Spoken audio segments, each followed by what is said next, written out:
Hey there, guys, gals, and non-binary pals. This week we are continuing our adventure into the Byzantine Empire, but we're going to be talking about the Golden Age. And we're going to kind of end with the beginning of the Crusades. So, the Byzantine Empire had long maintained a delicate balance of simultaneously doing fantastic while also being like constantly in peril. Usually this would be a contradiction, but the Byzantines made Golden Disaster Empire kind of like their entire brand, and it makes them incredibly interesting. Now, as we'll see over the next 500 years, the Dark Ages brought some genuinely brilliant reforms, while the Golden Age actually endured some catastrophic failures. But just like the Romans of old, the Byzantines kept on keeping on despite the odds and earned their place as one of the longest lasting empires in history. So, to see how the Byzantines survived the Middle Ages and gained their golden reputation, let's do some history. When we last left our purple-robed friends, that'd be the Byzantines, the entire southern half of the empire had basically been yoinked by the shiny new Muslim caliphate.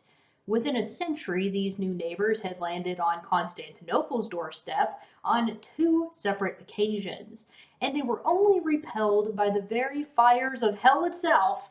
No, as I mentioned last week in lecture, the Byzantines had this little trick called Greek fire.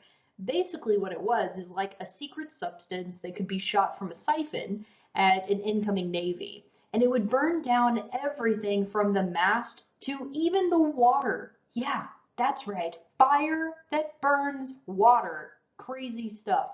I actually think we still don't understand how Greek fire works. So yeah, there you go, right? We can't replicate it. Anyways, but that's not all that the Byzantines had learned from the fall of Rome. In addition to their, functionally impenetrable Theodosian walls, they also maintained hundreds of underground cisterns to fortify their water supply. No city on earth was better defended than Constantinople. But the same couldn't really be said for the Byzantine provinces, as the Muslim armies were basically having their run of the place all the way up to Anatolia. It was only in 740 that Emperor Leo III finally held the eastern line, and then his son, Constantine V, fortified the other problematic frontier by pushing back against the Bulgarians in the west. So they were kind of having problems on both the eastern and the western front of their empire. So hey, it took a century and a half, but credit where it's due, that's a pretty solid recovery. However, there's a more literal reason that this stretch is considered the Dark Ages, and it has to do with icons. See, the Byzantines were a rather artistic bunch. They really loved to have images of Jesus and Mary and all of their friends in not only their churches but also in their homes. But in the eyes of some, like Emperor Leo that I just talked about, this was the beginning, or he thought that it looked like the beginning of what was idolatry. That's when images are worshipped more piously than even God. So basically, he was thinking that all of their art was being worshipped instead of what the art represented. And his response was simple enough: smash every single image that he could get his hands on. So starting in 726, he and his fellow iconoclasts, they destroyed every mosaic, fresco, statue, and doodle in sight. Now, Constantine V, who was Leo's son, for his part, doubled down on his father's plan and began persecuting the clergy for spurring on this apparent idolatry. Meanwhile, across the Adriatic, the Pope in Rome was justifiably horrified at what the Byzantines were doing. Like, you are literally smashing Jesus's face in. That is not cool. And Byzantine Ravenna took the occasion to declare their independence. And that's actually one of the many reasons why their mosaics are among the few to actually survive this entire mess. After Constantine V died, his wife Irene called a council to outlaw iconoclasm. That's where you destroy icons, right? But Emperor Leo V reinstated it, And then eventually, Empress Theodora, not the one from thousands of years ago, re-outlawed it for good in 843. Okay, so we have this back and forth as to, yes, we're going to have iconoclasm, no, we're not, and then it's finally outlawed. The final rules for iconoclasm were that statues were no bueno. Okay, so no more statues, but all 2D art was totally chill. So the Byzantines got back to work with their gorgeous frescoes and mosaics. And Greek art would proceed to snub visual realism in favor of stylized figures with enough gold decoration to give a Protestant a seizure, and that style governs Eastern Orthodox art even to this day. So while many historians, myself included, weep on a weekly basis for how pathetically few pieces of original art survived iconoclasm, and, well, the Ottomans, whew, that was just a dreaded double whammy. I can take comfort knowing that the Byzantine style has well over 1,000 years of continuity. Of course, for all the damage that the iconoclasts did to art, they actually did make some crucial reforms to the Byzantine military and government by, well, making them the same thing. Back in the old imperial days, Roman provinces had no innate defenses. In fact, they had to ask for help from Rome proper, and then they had to wait for the legions to show up from Jupiter knows where. Clearly, that model didn't work anymore, so the Byzantines reconfigured their armies and their provinces to fit the situation. So, in the 6 and 700s, the provinces were gradually redrawn, with a governor taking the additional role of overseer of both civic and military care of his territory. And in place of that old-fashioned imperial legion, the Byzantine territories each had their own army. So instead of having like a state army that would travel from place to place, each territory that was broken up had its own army. This army was then staffed by citizens from that territory, and it was also funded by land grants within that territory. This way, every soldier essentially had a tangible stake in the well-being of the empire. And it should sound kind of familiar. This is, the beginnings of what would essentially be a citizen army. Now, though the empire shrank to half its size between 600 and 800, the extremely perilous eastern border went from an, unimaginable disaster zone to basically a fortress thanks to these reforms. And so the Byzantines were stronger and were safer thanks to the territory reforms instilled by the iconoclasts. So even though they, destroyed all of Byzantine art, or as much of it as they could get their hands on, they still actually did some great things for the empire as a whole. Okay, so that's the big picture of what's going on, but I want to mention the tactics and composition of the Byzantine army and how they got an upgrade, because let's be real, we all know that my passion is military history, so let's talk some military history. While the infantry does remain a staple during this time, the Byzantines did keep up with the trend of remodeling. So they remodeled the army just as they're remodeling their territories and their governmental structure. Now, instead of the old Roman legionnaire, they upgrade to a fancy new scutatoi, which is basically what happens is they ditch the segutum, the scutum. Wow, not segutum, that's a place. Sorry, I've been reading those papers that you guys have written. My brain is on scutum instead of the scutum. Anyways, basically what happens is they ditch the, square looking shield for the kite shield, which explains the name scutatoi, because scutatoi literally means shield boys.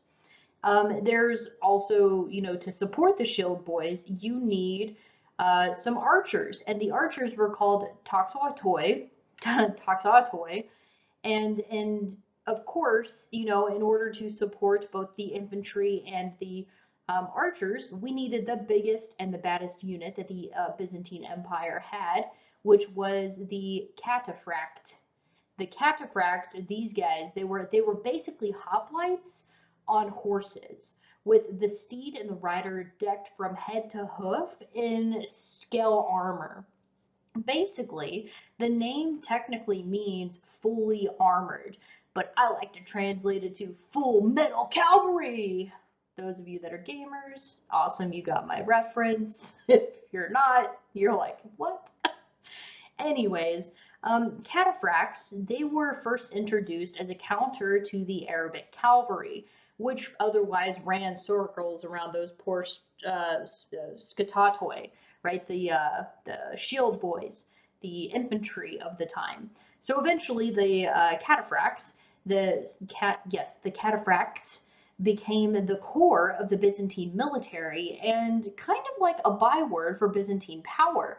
They were something that was known across the Byzantine, empire and amongst their enemies.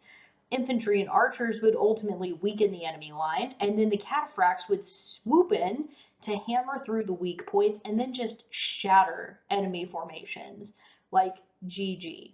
And for my non-gamers out there, that means good game. Not only that, but the empire was about 75% coast. So we can't forget that while the Byzantine army got an upgrade, the Byzantines had ports to protect on all sides, which means the navy gets an upgrade too.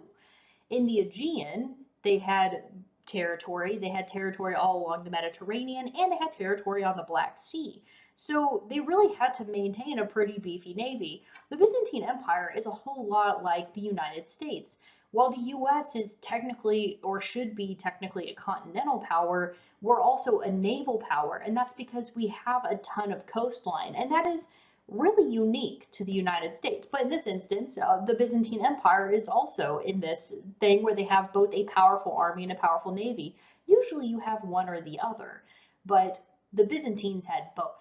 Now, in the world's, best case of why mess with perfection, the Byzantines still used a version of the trireme some 2,000 years later as their primary ship. The trireme was the main ship from the Greek wars, from, way back at the beginning of the semester when we were talking about. Now, granted, they didn't call it a trireme, they called it the Dorman, and it had been upgraded. So it wasn't just a trireme anymore. It had been upgraded with a lateen cell, and it got absolutely loaded down with catapults and, things to shoot Greek fire at other people with. Plus, instead of ramming into enemy ships like some ancient Athenian doof, the dromoi, which is just, dromoi is the plural of the dromon, they were equipped with these spurs that could actually smash enemy oars and then effectively immobilize the enemy ship, and that made it easy for burning and or boarding, burning and or boarding, boarding. God, what? Say that 7 times fast. That's difficult. Anyways, that was a pretty sleek upgrade for the Navy. Now, unfortunately, the Navy wasn't enough to stop the repeated Muslim incursion into Crete, Sicily, and Sardinia. So the Muslim Caliphate, basically yoinks all of the territory that you see on the map. So the Byzantine Empire is that purple blot, and the Caliphate is all of that blue blot. And so they just yoink it away from the Byzantines. Of course, the Byzantine Empire does dutifully protect the mainland coast, the islands of the Aegean, and of course the main trade routes that pass through Constantinople via the Bosphorus River. So they did a pretty good job, but I mean, they just really weren't up to stopping the Muslim Caliphate. I mean, they were just, just wait until we start talking about the rise of Islam. The Muslim Caliphate, they just wrecked everybody's shit, and they came out of nowhere. With iconoclasm over and the empire no longer teetering on the edge of total collapse, the Byzantines enter what is basically 2 centuries of prosperity and relative peace. Now, this starts with Basil I. And yes, I know it's hard to picture him as something other than a leaf, but he's basically the start of a line of Macedonian empires, emperors, excuse me. And yes, I do mean Macedonian, as in like where Alexander the Great was from. He's the start of this line of Macedonian emperors that are going to guide the Byzantine Empire through its golden age, the peak of its imperial prestige, and its cultural influence abroad. With the Muslim armies to the east more or less handled at this point, or handled as in the Muslim armies took a huge portion of the east, and the Byzantines are just like, well, we can't stop them. The Byzantines turned their attention to the Bulgarians, and they used a clever mix of religious diplomacy to pacify them via conversion to Christianity. So kudos to them. Now, they did the same thing to the north with Tsar Vladimir of the Kiev Rus, which is essentially Russia, which set early Russia with its quasi-Greek alphabet and its Byzantine learning brand of Eastern Christianity. Now, in return, what Vladimir does is he hooks up the Byzantines with the Varangian Guard, which was a legendary band of Scandinavian mercenaries who were going to serve as the Byzantine Emperor's royal guard for the next few centuries. Now, I need to be clear here, okay, because see, this is no Pax Romana, all right? The Byzantines still had to fight on all fronts. So even though they had made some kind of basic peace because, hey, you're Christians, we're Christians type of thing with the Bulgarians do eventually swipe northern Greece from the Byzantines in the 1900s. And yes, it will later be recovered by the valiant effort of Basil II a century later, but you know, compared to where things were, the Byzantines at this point are kind of really doing great. Meanwhile, Constantinople had never been better. By 1000 AD, it held 500,000 people. It remained the largest, best defended, and most magnificent city in the world. The Hagia Sophia, which is that awesome temple with the dome, was one of the countless churches who got, gorgeous new decorations after the iconoclasm. And, times had clearly changed, but Constantinople remained a gorgeous window into the classical world. It was complete with Roman-style churches, a cartoonishly huge chariot stadium, and marble as far as the eye could see. And all across the empire, Byzantine architects were hard at work building gorgeous urban cathedrals and cliffside monasteries. But funnily enough, our best looks at the peak of Byzantine art comes not from the Byzantines and not just from outside of their empire, but actually from Byzantine rivals. To the west, Venice and the Normans made for some of Constantinople's oddest frenemies, if you will. Those are friends who are also enemies, frenemies. Because as much as the Venetians and the Normans used their spears and their ships to snag some of the Byzantine power and prosperity for themselves, they were some of the most enthusiastic adopters of the Byzantine style. Seriously, between the St. Mark's Basilica and the Palatine Chapel, Italy is probably one of the best places to see Golden Age Byzantine art. Then, of course, there's the way the Ottomans co-opted the Byzantine aesthetic, but whew, that is a problem for another lecture, and we are not going to talk about it. Now, culturally, things had truly never been better. But politically, the cracks in the proverbial mosaic are really starting to show. The Byzantines had been steadily reaching back out into the Balkans and out into Anatolia, but the empire was much more comfortable being on the defensive rather than the offensive. And the carefully constructed territory system that we talked about a little earlier that kind of saved the Byzantine Empire from total collapse, it started to suffer from bloat. See, the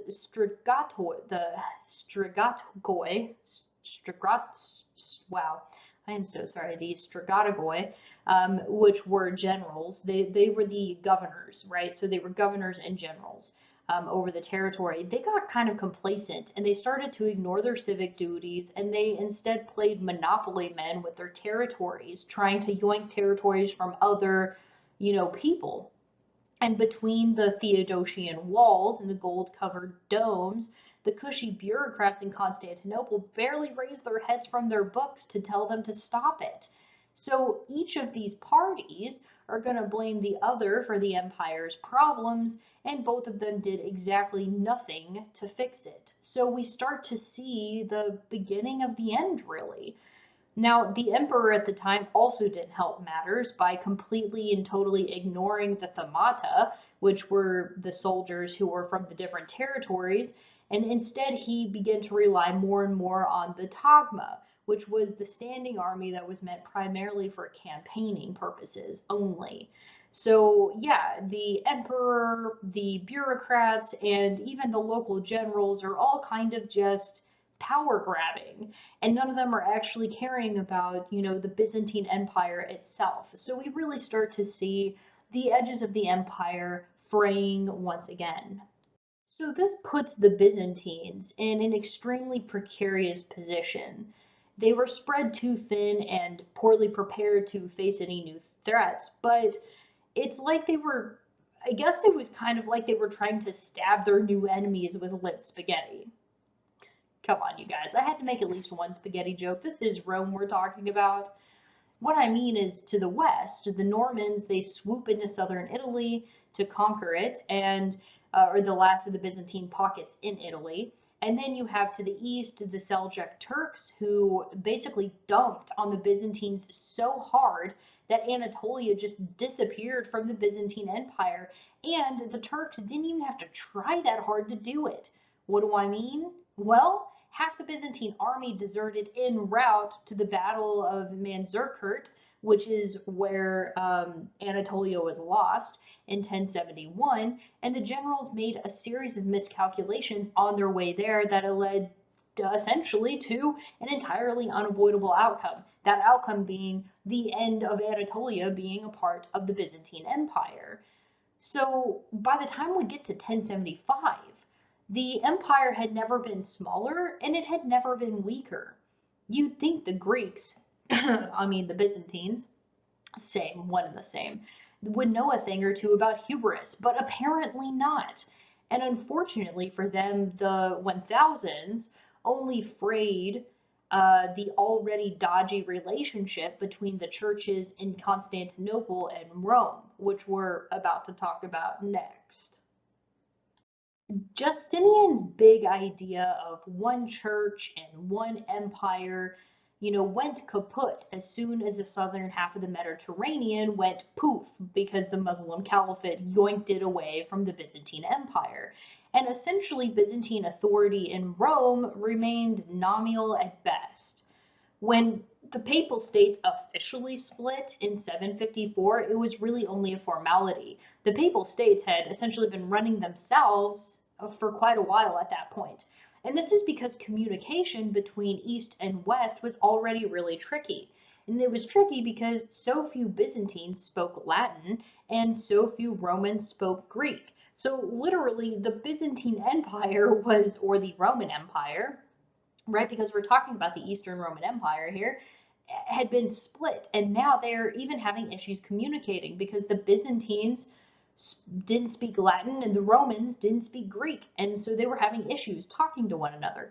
Plus, tiffs like iconoclasm exasperated the disagreements between, about whether or not the Pope had supreme spiritual authority or if the Byzantines had, the right to mind their own business and do whatever they wanted. These views were fundamentally incompatible, and this multi-central spat kind of came to a head when a Roman delegate went to the Byzantine Empire and excommunicated the entire Byzantine church in the middle of the Hagia Sophia, in the middle of Mass. So this guy is just like, forget it. We are completely and totally excommunicating the Byzantine Empire. So the Greeks, the Byzantines, right, responded with excommunications of their own, and just like that, we have ourselves a schism between Rome and Byzantium. Now, while no one at the time quite realized the implications of all of this marked the final split of ties between the Catholic Church in Rome and the Eastern Orthodox Church in the East, in Byzantium. But in true Roman fashion, one Byzantine empire saw this as a rare opportunity, and his name was Alexios I. He ended nearly a decade of civil war in order to assume the throne in 1081, and his dynasty oversaw a remarkable revival of Byzantine fortunes throughout the 1100s. He held the empire steady for nearly 4 decades, made new trade agreements with the Venetians, and even hatched a clever plan to regain Anatolia. He went to this plan, we're going to talk about it because this plan ends up leading to the Crusades, which is just funny. So basically, he went to Pope Urban and he offered to recognize papal supremacy in exchange for a dispatch of soldiers to help the Byzantine Empire basically reconquer Anatolia. However, Pope Urban's hearing was a little selective because he ended up sending along several armies worth of European bandits who wanted to, hold on, let me make sure I'm reading this right, retake the Holy Land? Huh. Well, that wasn't the plan at all. So now Alexios has to wrangle this box of oops all crusaders and point them towards Jerusalem so they didn't crusade all over his empire instead. Unsurprisingly, the crusaders were much more excited to conquer their own new lands than to restore lost Byzantine territories. And these crusades are only going to entangle the Byzantines further into the mess that is medieval European politics. And even then, nothing, they basically got nothing but antagonism from their Western neighbors from this point on. So even though the Byzantines were trying to bridge the gap between, it and Rome, instead Rome just sends a bunch of bandits who want to retake the Holy Land. And that was totally not the plan at all. Meanwhile, the Normans were constantly poking and prodding into Greece, and soon enough the Venetians had a monopoly on Byzantine trade. But despite all of that, Alexios's dynasty left the empire a lot better than when he first got it. They reclaimed coastal Anatolia, they modernized the economy by Venetian supervision, and they continued to make church loads of gold-covered art. I already said that, sorry. And honestly, I feel like that's kind of the Byzantine motto at this point. It's definitely precarious, but hey, it could have been a lot worse. Sorry if you can hear my dog barking in the background. My spouse just got home. Okay, so let's recap real quick. When we picked up this chapter in Byzantine history, the empire was in a really bad way, with the hemorrhaging provinces and the smashing of all of their art. It's no accident that they went on to steady their empire and revitalize their culture. The Byzantines survived and then dug themselves out of the Dark Ages by being clever and never giving up. That territory system they came up with, the Thema system, was a genius innovation in statecraft, and it bought the Byzantines an entire golden age to work with. And of course, as time went on, they got a little careless. But what's important to know is that when things got dire, they persevered and they turned things around again, like true Romans. I don't just like Byzantine history in spite of their setbacks. I love Byzantine history because they're a golden disaster empire. Remember, in life, it doesn't matter how you get knocked down or how you lose all of North Africa or all of Greece or Anatolia too. Wow, gosh, they've really been through a lot. What matters, what matters is that you keep on trying no matter what, because golden ages can dawn when you least expect it. Now, next week, what we're going to be talking about is the rise of Islam, and then we will hop ourselves right into the Crusades.